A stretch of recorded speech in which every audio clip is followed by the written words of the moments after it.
10 سنين من الحصار والحرب العنيفة ما بين اتنين من أقوى الدول والقلاع الحصينة في وقتها، طروادة وسبارتا. آلاف من الأسرى والضحايا، وكل ده كان بإيدين بشرية، ولكن العقل المدبر والإيد اللي ورا الستار ما كانتش بشرية. حرب طروادة دي هتكون حدوتتنا النهاردة، خليكم معانا.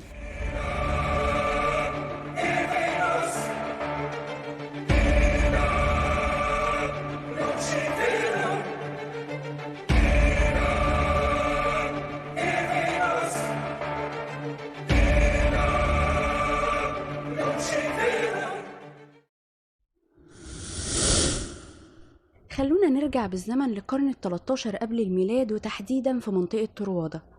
المنطقة دي كان بيحكمها ملك اسمه بريام. الملك ده كان متزوج وكان عنده طفل اسمه هيكتور، ووقتها جات له نبوءة بانه هيجيله طفل تاني، ولكن الطفل ده هيكون السبب في هلاك المملكة كلها.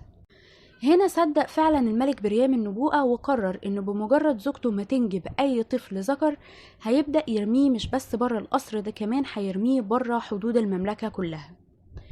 وبالفعل مجرد ما زوجته انجبت الطفل رماه بره اسوار المملكة. ننتقل بقى هنا في نفس الزمن، ولكن في عالم الآلهة والحوريات. هنلاقي هنا ملك اسمه بيليوس، وهو ابن بوسايدن إله البحر. كان متزوج من حورية من حوريات البحر اسمها ثيتس، واللي أنجبه طفل اسمه أخيل أو أكيليس.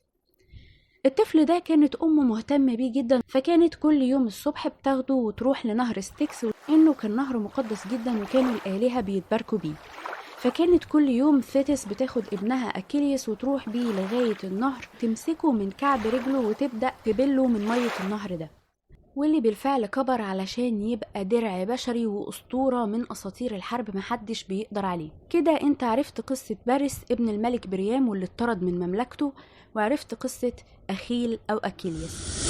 تعالى بقى نشوف كان في ايه في الوقت ده بيحصل فوق في عالم الآلهة. كان في وقتها منافسة شرسة ما بين 3 من أقوى آلهات الأولمب: الإلهة هيرا أكبر الآلهة ومرات الإله زيوس، والإلهة أفروديت طبعا إلهة الجمال والحب، والإلهة أثينا ودي كانت إلهة الحرب والحكمة. واللي كان بيشعل المنافسة دي ما بينهم إلهة رابعة هي اسمها الإلهة أريس. ما كانوش بيحبوها وكانوا دايما بينبذوها لأنها كانت إلهة الكره والحقد.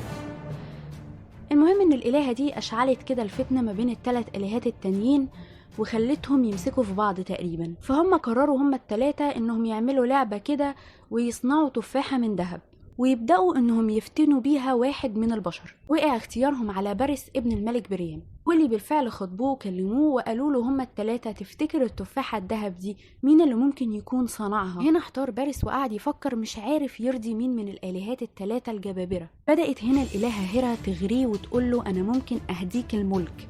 جت هنا الإلهة أثينا وقالت له وأنا ممكن أغريك بالحكمة. وهنا كان دور أفروديت، واللي وعدته بأنه لو اختارها هتهديه الحب، وإن أجمل بنت على وجه الأرض تقع في حبه. بارس قعد يفكر وفي الآخر اختار أفروديت. طبعا ده أدى لغضب شديد من هيرا وأثينا اللي كانوا 2 من أعظم الآلهات، فقرروا إن هم هيعملوا جبهة ضد أفروديت وبارس. ومن هنا بقى هتبدأ قصة حرب طروادة. الحرب بدأت لما بارس عرف من الإلهة أفروديت إنه هو ابن الملك بريام، وقرر إنه يرجع تاني مملكته ويعيش مع عيلته. وفعلا المملكة استقبلته ورجع تاني واحد من أفراد العيلة الملكية. واللي في يوم من الأيام قرروا إن هم يروحوا سبارتا زيارة سياسية.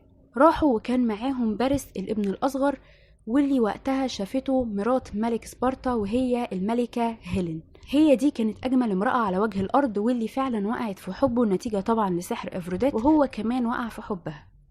وهنا تصرف غلط جدا أدى لدمار ما بين المملكتين، فعلا زي ما النبوءة قالت. أخذ الملكة هيلين وهرب بيها على طروادة مملكته. مجرد طبعا ما سبارتا حست إن الملكة اختفت، بدأ الملك مينيلوس زوجها يقلب الدنيا ويخبر أخوه الملك أجامemnon. أجامemnon ده كان ليه أهداف تانية سياسية، واللي قرر إنه يكبر الموضوع ويجمع كل ملوك اليونان. فقرر كل ملوك اليونان إن هم فعلا يتجمعوا ويروحوا مع أجامemnon ومينيلوس علشان يرجعوا ملكة سبارتا. راحوا لغاية طروادة بسفن لا حصر لها، وكان عليها جنود من أقوى جنود اليونان، كان من ضمنهم أكيليس اللي كان على رأس جيش كامل. حصروا مدينة طروادة لمدة 9 سنين متواصلة، وكان طبعا يعني في حرب ومناوشات كده على أطراف البلد. نتيجة الحرب والمناوشات دي إن الجانب الإسبرطي بدأ ياخد بعض الأسرى والسبايا، واللي كان منهم بنتين وهما كيرسس وبريسس. بريسس دي أخدها أخيل، وكريسس أخدها أجاممنون. لكن كريسس كانت بنت واحد من رجال الدين اللي كانوا مسؤولين عن معبد الإله أبولو، واللي طلب من أجاممنون إن هو يرجعها تاني، لكن طبعا أجاممنون رفض إنه يديها له تاني. هنا أبولو غضب وحس إن إهانة رجل دين في معبده كانت بمثابة إهانة شخصية ليه، وقرر إنه بعد ما كان بيشجع إسبرطة زيه زي بقية الآلهة، قرر إنه يدي ظهره لإسبرطة ويبدأ في تشجيع ومساندة طروادة.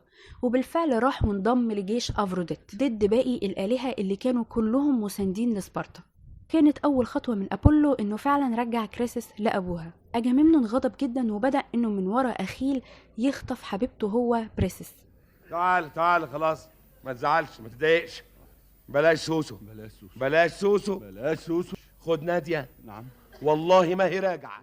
طبعا غضب أخيل جدا من اللي حصل، بدأ أخيل يعلن انسحابه هو والجيش اللي تحت قيادته. الجيش طبعا بدأ يضعف ويتفكك، حتى الحماسة عند الجنود بدأت تقل. وهنا كان في رأي تاني لواحد من أعز أصدقاء أخيل واللي كان اسمه باتروكولوس، قرر إنه ياخد بدلة وخوذة ودرع أخيل ويدخل بيهم بين الجنود علشان يظنوا إنه هو أخيل، وتبدأ الحماسة ترجع وتدب فيهم تاني. وبالفعل ده اللي حصل، وبدأت حرب تقوم على أطراف المدينة. وفي الحرب دي مات باتروكولوس على إيد هيكتور الابن الأول لبريام.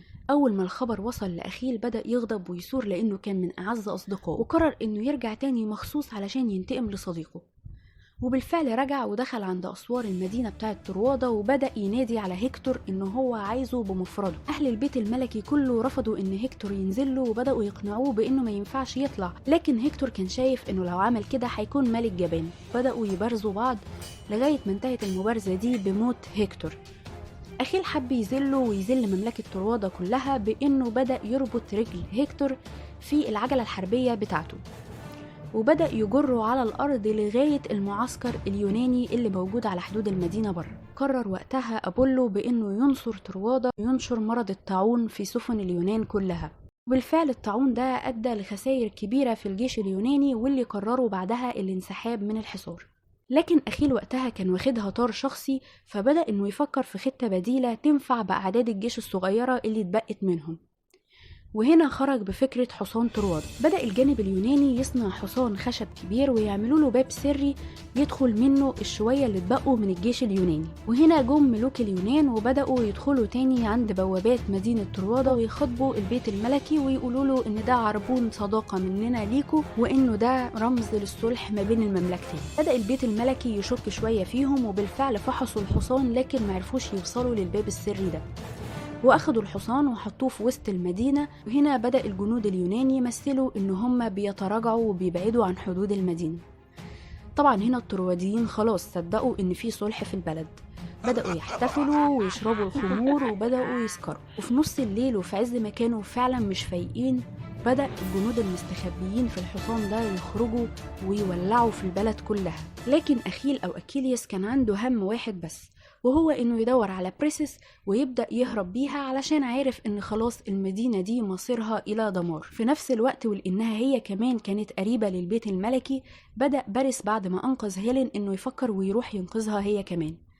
وهنا اتواجه بارس بأخيل. طبعا في طار بايت من أيام ما قتله أخوه الكبير هيكتور، وقرر هنا بارس إنه يقتله. فبدأت معركة ما بينهم، ولكن كانت غير منصفة. أي ضربة بتيجي في بارس فعلا بتصيبه، لكن أي ضربة بتيجي في أخيل ما كانتش بتصيبه ولا بتأثر فيه. بارس لاحظ الموضوع ده وبدأ يدور على أي نقطة ضعف في أخيل، فبدأ إنه يضربه بالسهم بتاعه في كعب رجله. وده لأنه عرف إن والدة أخيل كانت بتاخده لغاية نهر ستيكس، وكانت بتحط على جسمه من مية النهر، فبالتالي الجزء الوحيد اللي متبلش من مية النهر وهو كعبه كان هو الجزء الوحيد الأضعف في جسمه، واللي خلاه فعلا يقع ميت. هنا انتهت الحرب ما بين طروادة وسبارتا، لكن الكلمة النهائية هل دي حقيقة ولا هل ده مجرد ميثولوجيا أو أساطير يونانية محدش عارف. دي كانت الحدوتة بتاعتنا النهاردة، يا رب تكون عجبتكم. لو عجبتكم ما تنسوش السبسكرايب، قناتنا لسه جديدة وهتكبر بيكم. دمتم بخير.